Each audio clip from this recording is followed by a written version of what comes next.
I still can't believe it.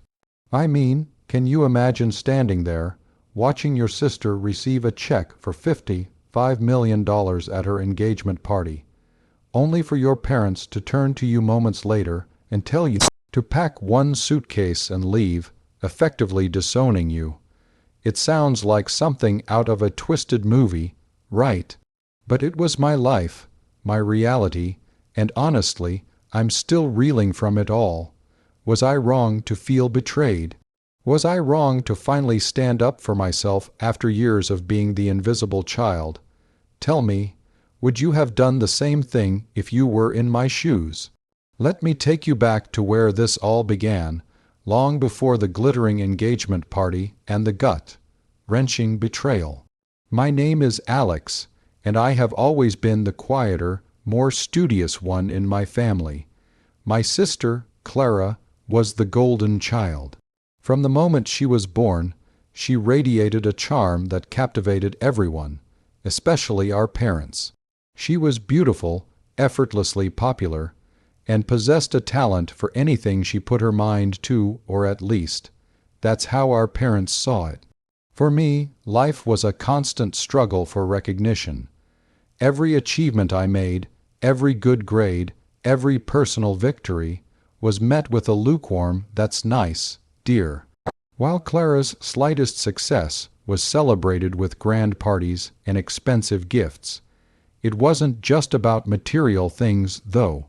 It was the way they looked at her, the pride in their eyes, the genuine warmth in their voices when they spoke to her. With me, it felt like a duty, a formality. Our parents, successful entrepreneurs who built their empire from the ground up, always emphasized the importance of family, but their actions often contradicted their words when it came to me. They funded Clara's every whim, from private art lessons and equestrian camps to a lavish trust fund she received when she turned 18. For my 18th birthday, I got a practical guide to financial planning and a stern lecture about saving for my future. I remember asking my mom once why there was such a disparity, and she simply said, "Clara needs more support, Alex. You're strong, you can handle things on your own." It felt less like a compliment and more like a dismissal. I learned early on not to expect much, to be self-sufficient, and to find my own way in the world. I worked part-time jobs through high school and college, funding my own education and expenses, while Clara flitted through life, her tuition and living costs effortlessly covered.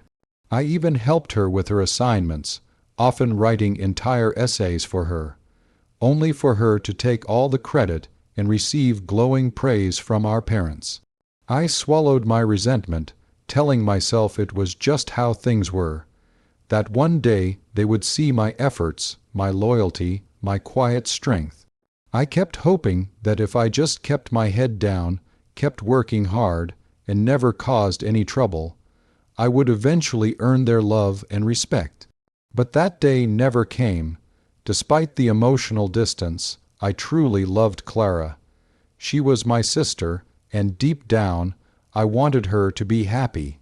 We had moments of genuine connection when we were younger, playing in the backyard, sharing secrets under the covers. But as we grew older, the parental favoritism drove a wedge between us, creating an unspoken tension. She never seemed to acknowledge the imbalance, or if she did, she certainly never spoke up for me. It was easier for her to bask in their adoration, to accept the endless stream of gifts and opportunities, than to risk their displeasure by advocating for her neglected sibling. I always assumed, perhaps naively, that when she found her own happiness, when she had her own family, things would change, that the focus would shift, and I could finally carve out a space for myself in our family dynamic. Clara met Mark, her fiancé, a few years ago. He seemed like a decent guy from a well-to-do family himself, though not nearly as wealthy as ours. Their relationship blossomed quickly, and soon enough, engagement rumors began to swirl.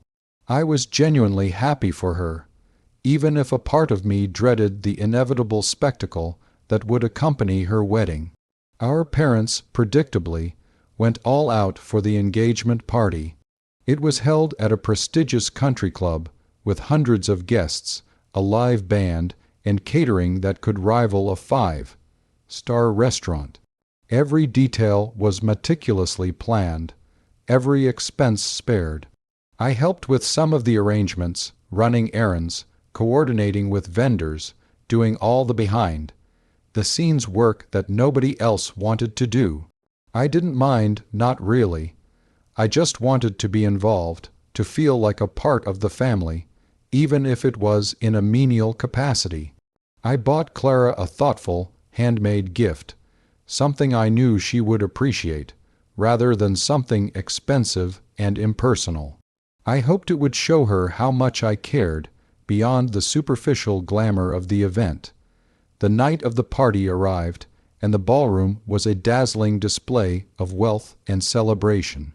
Clara looked stunning in a designer gown, radiating happiness. Our parents were beaming, playing the roles of proud hosts perfectly. I mingled awkwardly, feeling like an outsider at my own family's event. I caught glimpses of Clara and Mark, surrounded by friends and relatives, all congratulating them. I tried to make conversation with a few distant cousins, but my heart wasn't truly in it. I kept thinking about how much effort I'd put into helping with the party, how I'd balanced my own demanding job and studies to be there for my sister, and yet I still felt utterly invisible. Then came the moment everyone had been waiting for. My father, with my mother by his side, tapped a champagne flute for silence. He cleared his throat, a wide smile on his face, and began a speech. He spoke of Clara's beauty, her intelligence, her unwavering spirit. He talked about how she had brought so much joy into their lives, and how proud they were of the woman she had become. My mother chimed in, tears welling in her eyes, echoing his sentiments. My stomach tightened. It was the same old story, the familiar narrative where I simply didn't exist. I tried to swallow the bitterness, to remind myself that this was Clara's moment, not mine. But then my father reached into his jacket pocket. He pulled out a large, oversized novelty check, the kind you see in charity events. My eyes widened as I saw the amount printed on it in bold, black letters. $55, 0, 0, 0, 0. $55 million for Clara and Mark as an engagement gift to help them start their new life together. The crowd erupted in applause and gasps. Clara shrieked with delight, throwing her arms around our parents. Mark looked genuinely stunned, then overwhelmed with gratitude. My parents basked in the glow of the attention, their faces alight with benevolent pride. I stood there, frozen, the sound of the applause ringing in my ears. $55 million. It wasn't just the money, though that was a staggering sum, far more than I could ever dream of earning in my lifetime. It was the blatant, unequivocal declaration of who mattered, and who didn't. It was the culmination of every childhood slight, every overlooked achievement, every quiet plea for recognition that had gone unheard. My parents had just gifted my sister enough money to live a life of unimaginable luxury, while I had worked my fingers to the bone, scraping by, always being told to be independent and self-sufficient. The unfairness of it all hit me like a physical blow. A dull ache started in my chest, quickly turning into a burning fury. I wanted to scream. I wanted to smash something. I wanted to run out of that opulent room and never look back. But I just stood there, watching the joyous scene unfold, feeling utterly gutted. I saw Clara glance at me. A flicker of something unreadable in her eyes. Was it triumph? Pity? I couldn't tell. My parents, still reveling in the moment, eventually made their way through the crowd, accepting congratulations. When they finally reached me, I expected, perhaps foolishly, some acknowledgement. A pat on the shoulder, a shared smile, anything. Instead, my father's expression hardened. He took me aside, pulling me away from the last few lingering guests. My mother joined us, her face unusually stern. "Alex," my father began, his voice low and firm, "your mother and I have been talking. It's time for you to truly stand on your own 2 feet." My heart sank. We've given Clara a substantial gift to help her build her future. It's time for you to build yours independently. My mother nodded in agreement. "We've always encouraged your self-reliance, Alex. We believe in you, but it means you need to make your own way completely." I stared at them, trying to process their words. "What are you saying?" I asked, my voice barely a whisper. My father looked me dead in the eye. "We want you to pack 1 suitcase tonight, just 1, and you need to find somewhere else to live by tomorrow morning. We'll be changing the locks." So that's the situation I was in, and I had to make a choice. Here I was, standing at my sister's engagement party, having just witnessed a colossal display of favoritism, only to be told I was essentially being disowned, with only 1 suitcase allowed. Before I tell you what happened next, I want you to pause and comment below what you would have done in my shoes. What would your reaction have been? How would you have handled that kind of betrayal?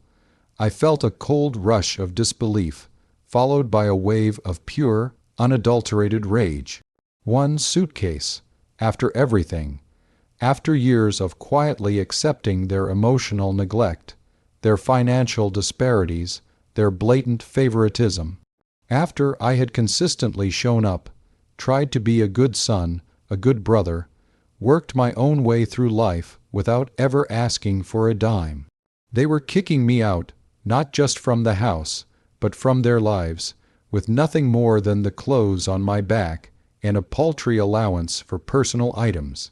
And they were doing it at Clara's engagement party, no less, immediately after showering her with $55 million. It was a deliberate, cruel humiliation. A choked laugh escaped my lips. 1 suitcase. I repeated, my voice trembling with suppressed fury. "You just gave Clara $55 million, and you're telling me to leave with 1 suitcase. You're actually disowning me." My father's face remained impassive. "It's for your own good, Alex. Tough love. You need to learn resilience." My mother added, "We're not disowning you, darling. We're just setting you free to make your own path. We've given you the tools for self-sufficiency. This is the natural next step." The audacity of it, the sheer hypocrisy, was breathtaking. Tools for self-sufficiency. I had built my own tools, forged them in the fires of their indifference. Something snapped inside me.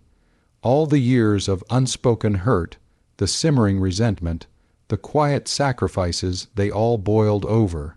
I looked at my father, then at my mother, seeing them not as my loving parents, but as architects of my emotional abandonment. And then I looked at Clara, who was now approaching us, a concerned frown on her face, probably having overheard the raised voices. "You know what?" I said, my voice rising, no longer caring who heard me. "You're right. I do need to make my own path, and I'm going to start right now." I turned to Clara, who was now standing a few feet away, her eyes wide. "Congratulations, Clara," I said, a bitter smile twisting my lips. $55 million. That's a lot of money to buy happiness with, isn't it? I just hope it comes with a manual, because clearly our parents never taught you how to earn it, or how to treat people who actually care about you. My parents gasped, their faces paling. "Alex, what are you doing?" My mother hissed. But I wasn't finished. The words just spilled out, a torrent of long, suppressed emotions. "You want me to be independent. Fine, I will. But don't you dare pretend this is about tough love. This is about you, about your favoritism, about your obsession with Clara and your complete disregard for me. You've groomed her for a life of luxury, and you've left me to fend for myself, all while lecturing me about resilience. Do you have any idea how many times I helped Clara with her school projects, practically wrote her essays, just so she could get good grades and make you proud? Do you know how many times I covered for her mistakes? How many times I put her needs before my own, hoping for just an ounce of the love you pour over her? Clara's face flushed crimson. She started to protest. Alex, that's not fair, not fair. I cut her off, my voice loud enough to turn heads in the thinning crowd. What's not fair, Clara? Is it not fair that I'm finally calling out the elephant in the room? Is it not fair that I'm exposing the truth about how our parents have always treated us differently? While you were handed everything on a silver platter, I was told to be strong, to be independent, to disappear into the background. And now, at your engagement party, the grand finale of your privileged life, they're kicking me out with a single suitcase, immediately after giving you $55 million. Does that sound fair to you? My father stepped forward, his face contorted with anger. Alex, that's enough. You're making a scene. You're embarrassing your sister on her special day. Embarrassing her? I scoffed. You've been embarrassing me my entire life, and you know what? You're right. I'm leaving, but I won't just pack one suitcase. I'm walking out of here with nothing, because I don't need your money, your pity, or your toxic family dynamic. You can keep your $55 million, Clara, and you, Mom and Dad, you can enjoy your perfect golden child. I hope she brings you all the happiness money can buy, because you certainly didn't teach her how to earn genuine love or respect. With that, I turned on my heel and walked out of the ballroom, leaving behind the stunned silence, the whispered conversations, and the wreckage of my family's facade. I didn't look back. I just walked out of the country club, out into the cool night air, and away from everything I had ever known. The aftermath was exactly what you'd expect.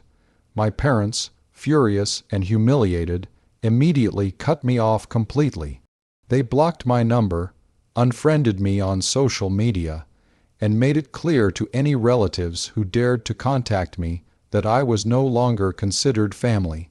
Clara, predictably, sided with them, probably fearing that if she didn't, she might lose her golden child status and her $55 million windfall.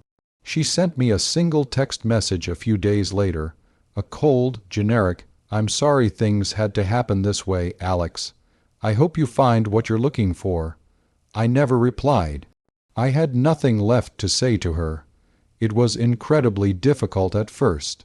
I had to scramble to find a place to live, borrowing money from a few close friends who had always seen the truth of my family situation. I worked even harder at my job, picking up extra shifts, and eventually found a small apartment. The emotional toll was immense. There were days I cried myself to sleep, grappling with the crushing weight of their rejection, the pain of being truly alone. But then, slowly, a different feeling began to emerge: liberation. I was finally free. Free from the constant need to prove myself, free from the shadow of my sister, free from the suffocating weight of their impossible expectations. I started focusing entirely on my own goals, my own dreams. I poured my energy into my career, excelled at my work, and eventually started my own small business. It was terrifying, challenging, and exhilarating all at once. Every success, no matter how small, felt monumental because I had earned it, every single bit of it, with my own hands and my own grit. I built a new life, a life where my worth wasn't determined by a parental whim or a comparison to my sister. I found a community of friends who valued me for who I was, not for my family name or my potential inheritance. Years have passed since that night. I've heard snippets of news about Clara and my parents through mutual acquaintances, mostly that Clara married Mark, that they live a very comfortable, extravagant life, and that my parents are still basking in her glory. I haven't seen or spoken to any of them, and honestly, I don't miss them. The pain has faded, replaced by a quiet sense of peace. I built my own empire, not of millions of dollars, but of self-respect, independence, and genuine connections. And that, to me, is worth far more than any $55 million check. So, that's my story. It was a hell of a journey, but I wouldn't change a thing. Sometimes, the most painful endings lead to the most beautiful new beginnings. If you've ever felt overlooked or undervalued, remember that your worth isn't determined by anyone else's approval. It comes from within. Like this video if you were on my side.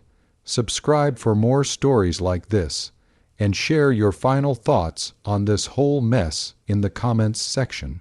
I'll see you all in the next story.